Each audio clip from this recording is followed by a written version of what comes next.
ستاروں کے ٹوٹنے کا عمل کون روکتا؟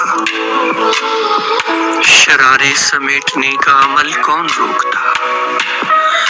فصیلے جفا کے پار اترنا ضرور تھا، پسینوں کے چھوٹنے کا عمل کون روکتا؟ میرے شہر شہر بنتے اگر لوگ جاگتے، وباؤں کے پھوٹنے کا عمل کون روکتا؟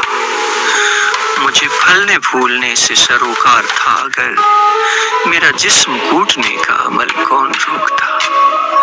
پتنگوں کے جاگنے پہ قیامت بپا ہوئی، گرانے گھسیٹنے کا عمل کون روکتا؟ وہ ابلیس تو زمین پہ پھینکا گیا مگر رداؤں کو لوٹنے کا عمل کون روکتا؟ نامبر کی بات بات بنی مات ہو گئی، سپارے سمیٹنے کا عمل کون روکتا؟ کون روکتا؟ بہت خوبصورت کمال کلام ڈاکٹر شہباز عنبر رانجھا صاحب، سلامت رہے۔